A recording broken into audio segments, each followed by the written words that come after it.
तो सूरज हाल कुछ ऐसी है कि कल है पहला रोज़ा और मैं बड़े आराम से बैठा हुआ था, बड़ा रिलैक्स होकर कि अभी तो 2-3 दिन है रमज़ान में। लेकिन थैंक्स टू गूगल कैलेंडर, जब मैंने गूगल कैलेंडर चेक किया तो जब उसमें कल का पहला रोज़ा दिखाया उसको, तो हमने कहा चलो यार कट लो फ़ौरन फटाफट, क्योंकि ना तो अफ्तारी के लिए कुछ घर में है ना सहरी के लिए।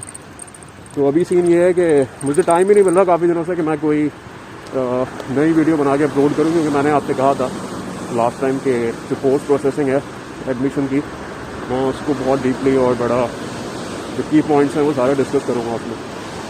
तो आज की वीडियो इसी के बारे में, लेकिन अभी शहरी में ज़्यादा टाइम नहीं है, नहीं ज़्यादा टाइम तो है लेकिन मुझे घर जाके थोड़ा सा पढ़ना भी है, क्योंकि मेरा फ्राइडे को एग्ज़ाम है और हमेशा की तरह कुछ भी नहीं पढ़ा होता, ठीक है। तो हम वही जो सुस्ती है हमारी पाकिस्तान से, वो यहाँ पे भी बरकरार है इसी तरीके से।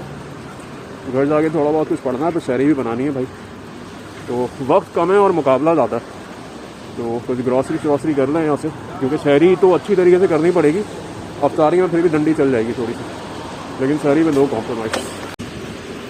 अच्छा भाई, ये है लिडल, ये पूरे इटली का सबसे ज़्यादा इकनॉमिकल और सबसे ज़्यादा यहाँ पे जो है वो एक तरह से कह लें कि डिस्काउंटेड प्रोडक्ट जो है ना वो यहीं पे मिलते हैं।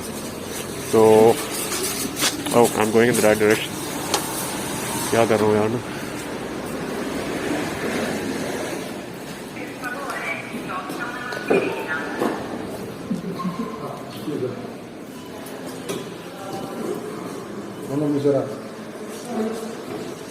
तो यहाँ टेम्परेचर जो है वो ऐसे चेक होता है, बंदा नहीं खड़ा होता।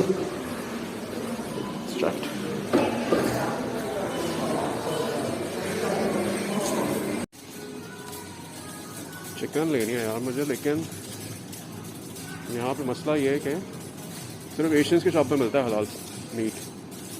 इट्स हियर, लेकिन आई होप इट्स हलाल लिखा हुआ होना ज़रूरी है। नहीं भाई, आसार तो नज़र नहीं आ रहा। कॉन्ट्रोफिलेटी डी पोलो,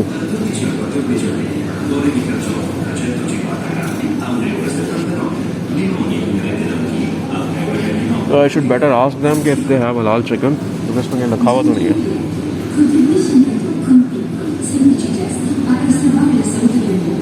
बट समवन टोल्ड मी कि यहाँ पे हलाल चिकन अवेलेबल होता है, लेकिन कैसे हलाल होता है मुझे समझ में नहीं आ रहा, क्योंकि इसमें लिखा हुआ नहीं है हलाल। तो हम कहने सुनने पे तो नहीं चल सकते भाई, वेरीफाई करना पड़ेगा।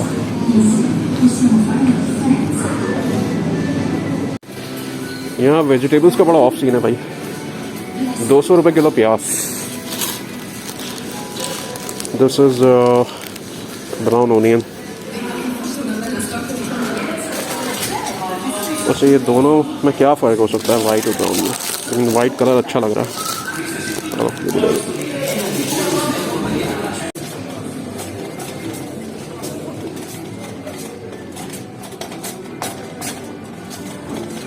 Do you know where I can find rice? Riso bianco. Maybe is of the. Oh, that side? Oh, okay. Oh, okay. Gotcha. I think they don't have the 5 kg pack. मसला ये कि छोटे के लिए बारह आना पड़ता। Maybe I should take this one now.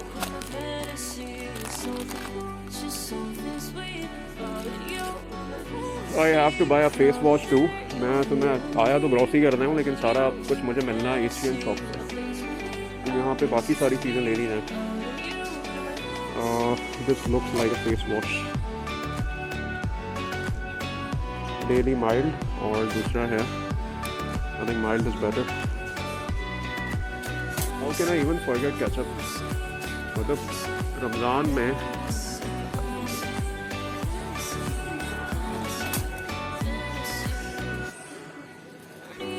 this looks nice too.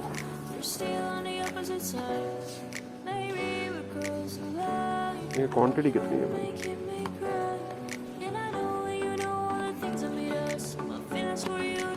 चलो लिखा हुआ नहीं है, लेकिन ठीक ही लग रहा है। If you are a chocolate lover, तो यहाँ पे बड़ा अच्छी वैरायटीज़ मिलने वाली हैं आपको भाई। लेकिन एक प्रो टिप थोड़ी सी, कोई भी चॉकलेट लेने से पहले ना उसके इंग्रेडिएंट ज़रा आपने पढ़ना है अच्छी तरीके से। कहीं पे भी अगर आपको ग्लिटन या E41 या स्रूटो या मायाले इस तरह के कोड्स मिलें तो फिर वो चॉकलेट ना लो तो अच्छा है। ये देखो ग्लिटन अच्छे यार नहीं भाई, और नहीं खाना मैंने, वापस यप स्निकर्स सेम स्कॉट। ये आँख बंद करके ले सकते हैं आप क्योंकि इसमें कुछ ऐसा होता नहीं है। नहीं इसमें नहीं है।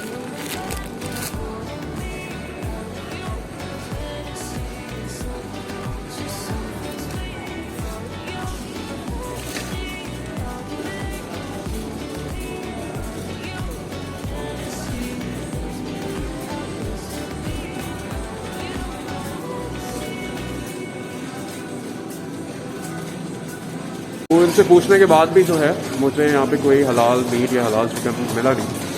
तो अब इसका सोल्यूशन ये है कि हम भागेंगे यहाँ से फ़ौरन किसी एशियन की शॉप पे, जो बंगाली स्टोर्स वगैरह यहाँ पे थोड़े से, वहाँ से मुझे शायद चिकन या बीफ या फिर जो भी है वो मिल जाए। लेकिन यहाँ तो आसार नज़र नहीं आ रहे फिलहाल। तो इतनी दूर हम सिर्फ वेजिटेबल्स और कुछ फेस वॉश और कुछ सॉसेस और राइस और ये सब लेने के लिए आए थे और वापस भागना है यहाँ से निकल के। तो आज की वीडियो जो है वो पोस्ट प्रोसेसिंग के बारे में थी। जो पोस्ट एडमिशन प्रोसेस होता है वो किस तरीके से एग्जीक्यूट होता है, क्या रिक्वायरमेंट्स होती हैं, कौन सी चीज़ें आपने करवानी होती हैं, उसमें कौन कौन से डॉक्यूमेंट्स होते हैं, अटैच कहाँ से अटैच होते हैं। तो ये सारा कुछ है, ये सारा कुछ प्रोसेस है। लेकिन इसके बारे में बात करेंगे सुकून से घर पहुँच के, क्योंकि अभी यहाँ से निकलना है और मुझे ट्राई करना है कि अगर मुझे यहाँ से जो है वो कुछ मिल सकता है किसी एशियन की शॉप से कुछ। लेकिन वैसे मिलना तो नहीं है क्योंकि we are already late, it's almost 8। जब तक सनसेट चेक करें आप पीछे से। मिल गई भाई ज़्यादा घूमने फिरने के बाद, थैंक यू।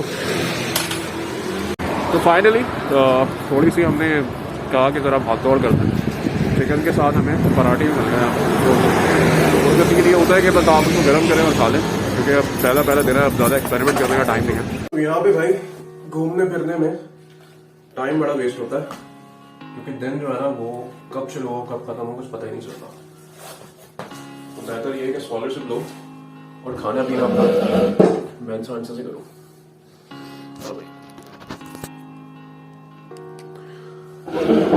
हाँ भाई, तो पोस्ट प्रोसेसिंग का जो प्रोसेस होता है थोड़ा सा उसको समझ लेते हैं। देखो, एक होता है आपको यूनिवर्सिटी में एडमिशन ले लो, ठीक है, ले लिया, मिल गया लेटर। आगे क्या करना है, आगे का सारा मेन गेम होगा सारा, ठीक है। तो ये जितना सही होके खेलोगे ना, थोड़ा सा डिफेंसिव भी खेलो, एग्रेसिव भी होके खेलो, लेकिन टेक्निक थोड़ी सी डिफेंसिव हो जिसमें एरर के चांसेस कम हो आपके, ठीक है भाई। तो उसमें ये होता है, सबसे पहले आपने करना ये है कि आपने कॉन्सुलेट को और या एम्बेसी को, अगर आप कराची से हो तो कॉन्सुलेट को अप्रोच करोगे, और अगर इस्लामाबाद से हो तो एम्बेसी को अप्रोच करोगे।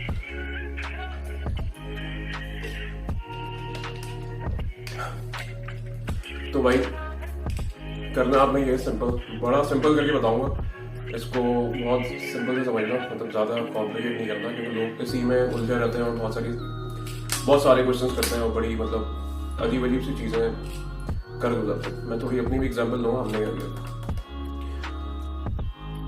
करना आपने ये बेसिकली कि सबसे पहले आपने कॉन्सुलेट को ईमेल करनी है, कॉन्सुलेट या एम्बेसी को, जहाँ से भी आप बिलोंग करते हैं, उनसे आपने लेनी है DOV की चेकलिस्ट, डिक्लेरेशन ऑफ वैल्यू। जो कि डिक्लेरेशन ऑफ वैल्यू होता क्या है, डिक्लेरेशन ऑफ वैल्यू एक इक्विवेलेंस होती है, बेसिकली एक डॉक्यूमेंट होता है जो कि ये बताता है कि जो आपकी होम कंट्री की जो एजुकेशन है, जैसे पाकिस्तान से जो भी आपने पढ़ा है वो इक्वल है इटालियन स्टैंडर्ड के हिसाब से, यानी कि you are eligible to study in Italy, ठीक है।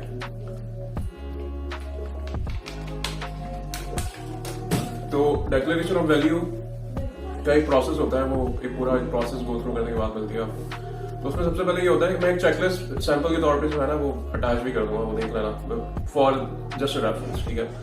उससे ज़्यादा उसमें कुछ नहीं है, क्योंकि हर साल उसमें अमेंडमेंट्स होती हैं, चेंज होती हैं चीज़ें, ठीक है। तो वो जो अपडेटेड चेकलिस्ट हो वही फॉलो करो, ज़्यादा अच्छा।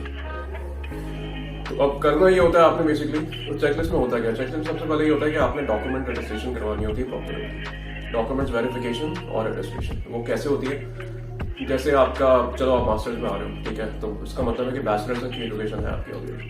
तो अब जो है सीन ये होता है कि मैट्रिक का सर्टिफिकेट मार्कशीट, इंटर का सर्टिफिकेट मार्कशीट, ठीक है, 4 डॉक्यूमेंट्स ये हो गए। अब 2 और लगा लो, एक ट्रांसक्रिप्ट हो गई आपकी बैचलर्स की और एक डिग्री होगी, ठीक है, टोटल 6 डॉक्यूमेंट्स होते हैं। ये 6 के 6 डॉक्यूमेंट्स अटेस्ट होना जरूरी होता है प्रॉपर रेलिवेंट अथॉरिटीज, वरना इन डॉक्यूमेंट्स कोई काम नहीं है। सबसे पहले आप करते ये हो कि जो आपका मैट्रिक और इंटर के डॉक्यूमेंट्स है ना चारों, वो आप लेके जाते हो बोर्ड ऑफिस के, ठीक है, वहां से जाके आप वेरीफाई करवाते हो डॉक्यूमेंट्स को, फिर आप उसको आईबीसीसी से अटेस्ट करवाते हो। आईबीसीसी से अटेस्ट आप करवा सकते हो, मतलब इन पर्सन भी या कोरियर के थ्रू भी। तो लास्ट टाइम ये था कि वो कोरियर के थ्रू करवाना पड़ा था क्योंकि due to Covid everything was suspended. तो अभी का मुझे नहीं पता इस दफा का क्या सीन है, लेकिन देख लेना, उसमें चेक कर लेना अभी जो भी करंट सिनेरियो चल रहा हो आपकी कंट्री में, पाकिस्तान में। तो आपकी कंट्री इसलिए कि अगर थोड़े से इंडियंस भी हमें फॉलो कर रहे हैं तो वो समझ जाए आप थोड़ा सा।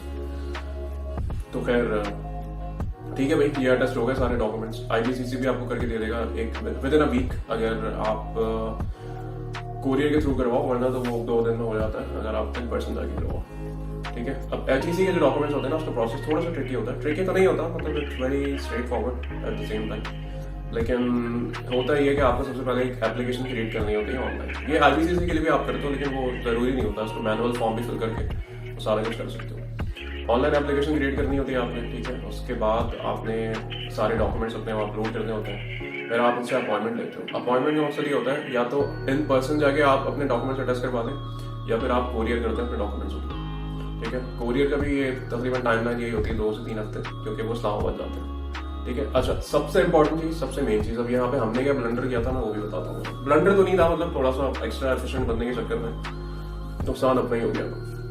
देखो, सारे डॉक्यूमेंट्स ओरिजिनल अटेस्ट करवाना, कोई कॉपी नहीं करवाना, ठीक है। जो चेकलिस्ट भी होती है ना, उसमें लिखा होता है only originals to be attested और copy should be made after attestation, ये लिखा होता है बड़ा बड़ा, ठीक है। अब मैंने हर चीज बड़ा जल्दी जल्दी करने के चक्कर में ना चेकलिस्ट का वेट ही नहीं किया, और मैंने जब वो डॉक्यूमेंट्स पुरानी चेकलिस्ट को देख के, जो कि पिछले साल की चेकलिस्ट थी, मैंने कॉपीज भी अटेस्ट करवा दी। मैंने काफी सीनियर से पूछा, सबसे पूछा, थोड़े बहुत लोगों से जिनसे मैं कॉन्टेक्ट में था, कि जो है वो ओरिजिनल्स के साथ क्या कॉपीज भी अटेस्ट करवानी, उन्होंने कहा हाँ करवानी है, तो करवा लेते हैं भाई। हमने करवा ली जाके। अब वो फ्री में तो होती नहीं है, कॉस्ट होती है। तो मेरे literally I wasted around like 6,000 rupees for just attestation of copies, ठीक है।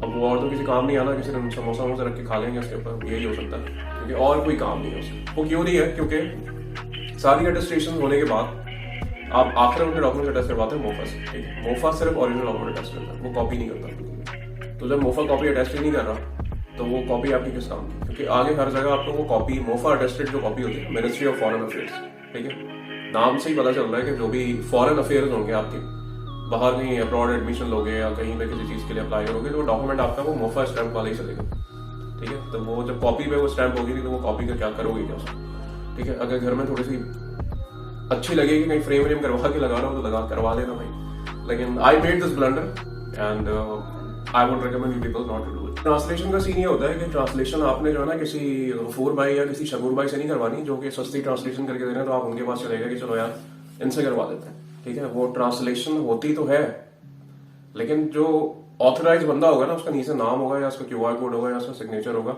वो चाहिए कॉन्सुलेट को, ठीक है। तो ट्रांसलेशन उसी बंदे से करवाना जिसका DOB की चेकलिस्ट में नाम हो, ठीक है। क्योंकि बहुत सारे लोग खोल के बैठे हैं दुकानें अपनी, सब कर रहे हैं, लेकिन वो फिर आखिर में मसला आपको ही होना है जब कॉन्सुलेट आखिरी दिन आपको मना करेगा कि भाई ट्रांसलेशन तो सही जगह से नहीं हुई थी। और ये ट्रांसलेशन थोड़ा सा जो है ना टाइम टेकिंग प्रोसेस होता है काफी, 3-3 हफ्ते 4-4 हफ्ते, 3 हफ्ते तो मिनिमम होते हैं इसमें टाइम, 3 हफ्ते तो मिनिमम लगता है आपके, ठीक है। तो उसमें लगता है आपका टाइम काफी।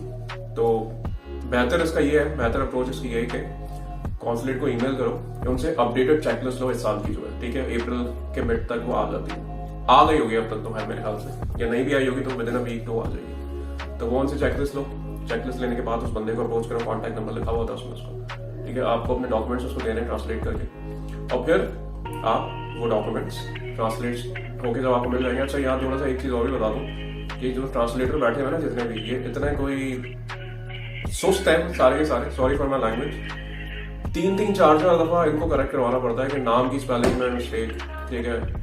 जो कोड्स का कोड होता है बेसिकली यूनिक कोड होता है, उसमें मिस्टेक, ठीक है। CGPA लोगों की गलत लिखी हुई होती है, बहुत बहुत माइनर मिस्टेक्स होती हैं, बहुत अजीब और गरीब की लोगों की मिस्टेक्स होती है, ठीक है। तो मैग्नीफाइंग ग्लास लेके ना, मतलब आंखें बड़ी करके अच्छी तरीके से देख लेना उसको कि हर चीज ओके है, सब कुछ सही है। मतलब उन पर ट्रस्ट नहीं करना कि हाँ भाई प्रोफेशनल बंदा है, सही करके दिया होगा, या प्रोफेशनलिज्म ना जीरो हो जाता है उनका, क्योंकि उनको पता है कि यार इसका काम है।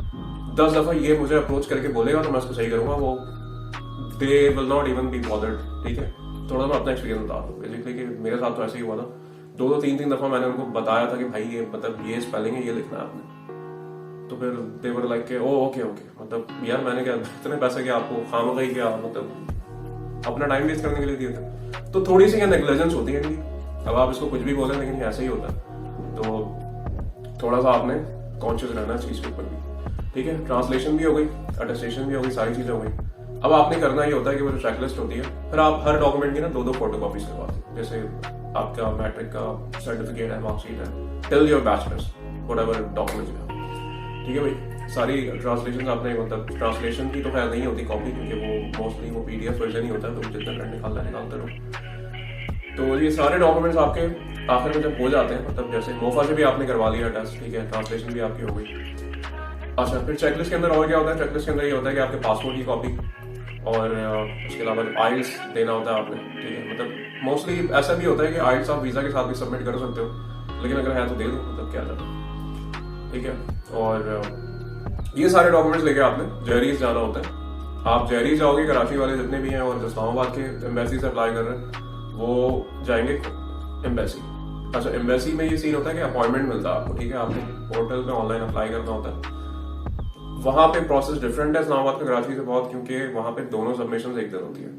आपका जो वीजा सबमिशन है और जो DOV सबमिशन है वो एक ही दिन होती है दोनों। ठीक है, तो वो थोड़ा सा टाइम लोगों के पास कम होता है, और क्योंकि वीजा की थोड़ी सी चेकलिस्ट ऐसी होती है कि बहुत ज्यादा लोग पोक के खत्म रखते हैं उसमें और ओवर थिंक करते हैं काफी, जो कि अच्छी बात है क्योंकि आप कोई एरर करने से बच जाते हो। तो मैं तो बड़ा टाइम लेता हूँ कोई भी चीज करने से पहले, मतलब देखता हूँ उसको अच्छी तरीके से कि परफेक्शन कैसे आ सकती है उसमें। ठीक है, तो वो सेफ अप्रोच होती है, तो हर किसी का अपना अपना एक वो होता है। तो ये होता है भाई सारा प्रोसेस इसका। आपने सारी अटेस्टेशन करवानी है, अटेस्टेशन के बाद ट्रांसलेशन करवानी है, ट्रांसलेशन के बाद आपने डॉक्यूमेंट्स अपने प्रॉपर चेकलिस्ट में जो जो लिखा हुआ है वो सब सबमिट करना है। ठीक है, पासपोर्ट की कॉपी होती है तो वो नोटराइज वगैरह करवाने की ऐसे कुछ जरूरत नहीं होती, लेकिन करवाना चाहो तो करवा लो, लिखा हुआ नहीं होता उसमें। ठीक है, तो जो लिखा हुआ है वो करना चाहिए। उसके अलावा टैक्सेशन की डिटेल्स वगैरह भी मांगी होती है थोड़ी उन्होंने, लेकिन वो आप वीजा के साथ दो, वो they will not be worried about कि अगर आप DOV चेकलिस्ट के साथ नहीं दो। ठीक है, उनको मेनली वो चाहिए वीजा चेकलिस्ट के साथ। अब वीजा की क्या चेकलिस्ट होती है, वीजा इंटरव्यू क्रैक कैसे करना है आपने, और वीजा के डॉक्यूमेंट्स कौन कौन से चाहिए होता है, कौन कौन सी चीजें आपका केस स्ट्रॉन्ग करती है, कौन कौन से वीक करती हैं। ठीक है, ये सारी खैर एक अलग डिस्कशन है जिसके ऊपर मैं थोड़ा सा एक अलग से एक वीडियो बनाऊंगा। ये थोड़ी सी मेन चीजें थी जो कि बेसिकली आपको फॉलो करनी होती है अपनी DOV सबमिशन के टाइम पे। और बाकी if you guys have any questions let me know in the comment section. मैं कोशिश करता हूँ कि सबके कमेंट्स को रिस्पॉन्ड कर सकूँ टाइमली, लेकिन आप लोग जो भी क्वेश्चन वर्क करें वो मुझे बता दिया करें, ताकि मुझे पता हो बेसिकली कि मैं क्या मिस कर रहा हूँ, या मुझे सवाल किसी के दिमाग में कुछ भी आ सकता है। तो खैर you should not be like shy to ask anything if you have any confusion. The main thing is the point should be cleared here. ठीक है भाई, तो सवाल पूछने से हेजिटेट नहीं करना चाहिए बिल्कुल भी। प्रो टिप है थोड़ी सी, तो लेना चाहो तो ले लो, लेकिन ले लो तो ज्यादा अच्छा। तो खैर आज के लिए इतना ही, क्योंकि अभी थोड़ी सी सैरी वैरी बनानी है जरा, और वंस अगेन कुछ नहीं बड़ा आज पूरे दिन। तो कल पहला रोजा है यहाँ पे, और सैरी वैरी बनानी है जरा थोड़ी सी। फिर आज के लिए इतना ही। See you next time. Take care and Ramzan Mubarak to everyone. Goodbye.